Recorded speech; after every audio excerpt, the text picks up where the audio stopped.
Hello, welcome to the Best Movies channel. Today, I want to introduce an amazing film from Japanese cinema. Stay with me. Street of Shame 1956 marked the final masterpiece by Japanese director Kenji Mizoguchi, who passed away the same year. Beginning in the silent era and continuing through the 1950s, Mizoguchi crafted over 90 films, more than any contemporary Japanese filmmaker, with an unflinching focus on women's lives, particularly marginalized sex workers.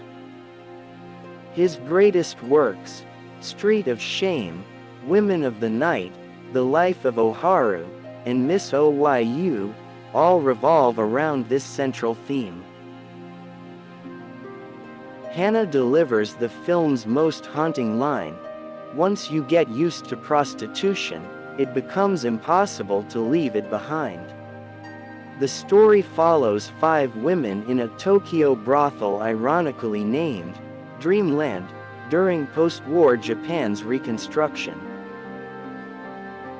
Each woman represents different circumstances forcing them into sex work, with Mizoguchi deliberately spanning 3 generations to create a devastating portrait of social conditions. Even today, the film remains shockingly relevant, a deeply humanistic document of systemic oppression that hasn't aged a day. Mizoguchi reserves special scorn for social institutions that fail these women. Early on, a radio broadcast promises the abolition of prostitution with government support, raising hopes for redemption.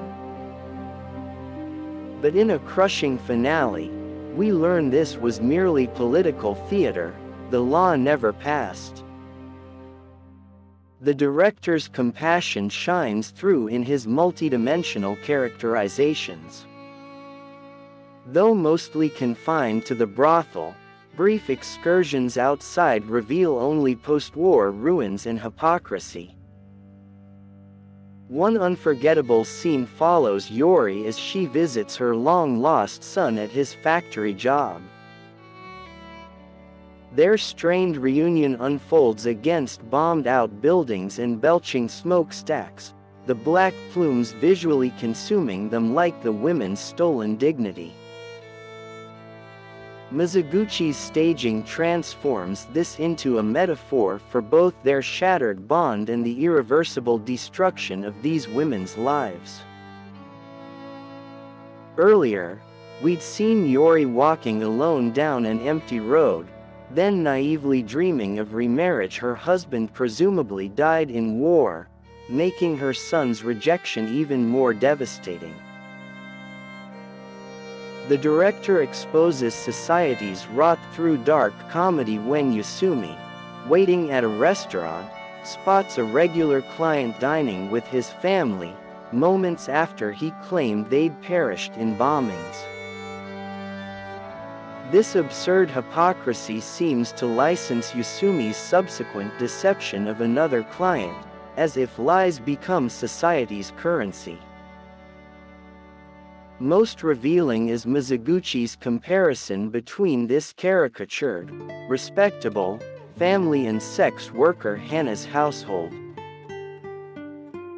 While the bourgeois wife immediately suspects infidelity, Hana's family demonstrates genuine warmth and honesty, a quiet revolution that challenges moral assumptions.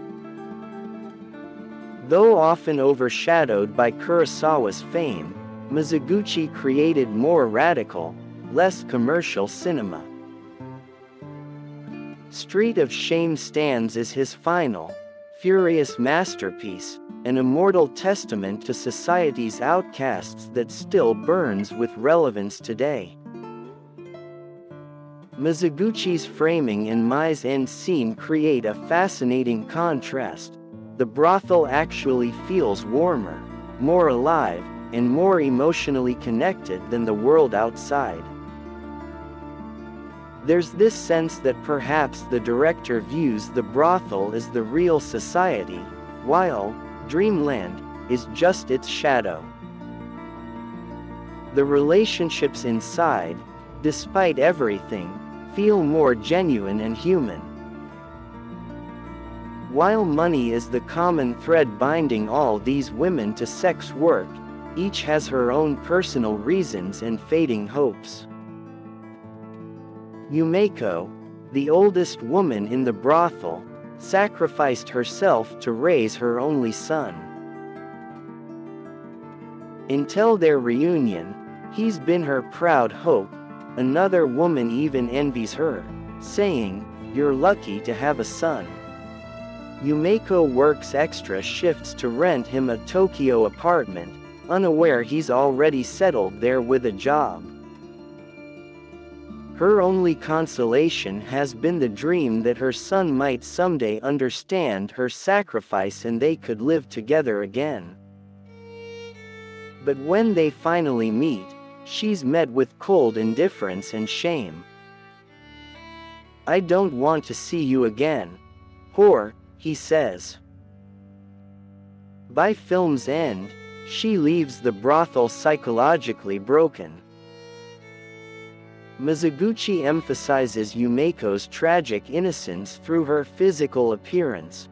Her two missing front teeth give her face a deformed, pitiful yet strangely childlike quality, like a 7-year-old who's lost baby teeth. This visual choice seems to underscore how her dreams remain painfully naive and youthful, even as her face bears the marks of beatings, humiliation and hard living. Hana represents a different path. She's made peace with her fate. Her prostitution also carries elements of sacrifice, but she's the most hopeful life force in the brothel. In one brilliantly directed sequence beginning with a baby's cries in the night, she stops her tubercular husband from suicide, scolding him, "We don't steal or kill. Our child will thank us someday for not giving up." The staging here is masterful, the camera low to the ground reminiscent of Ozu's tatami shots showing the collapsed man while Hana stands tall, visually asserting her emotional strength and moral clarity. The baby's presence works on two levels. While representing hope for the future, it also suggests this child may one day reject Hana just as Yumeko's son rejected her. Both women's prostitution stems from self-sacrifice, but Mizoguchi seems to ask, when does sacrifice become self-destruction? These war generation women had to surrender everything just for the chance to keep living, while the post-war world repays them only with scorn. The director's compassion for their impossible position makes this perhaps cinema's most profound meditation on the costs of survival. Street of Shame reveals two particularly fascinating character motivations through Miki and Yasumi, whose paths reflect deeper societal wounds.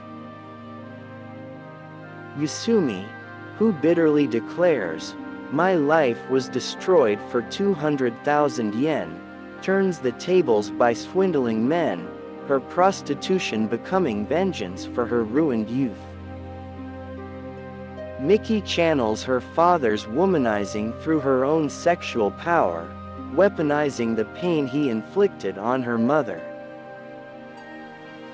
The film's brilliant ending features a naive new girl entering the brothel, her arrival underscored by a woman's screaming vocals in the score, a chilling prophecy of her fate. While structured as a melodrama, Mizoguchi avoids cheap sentimentality.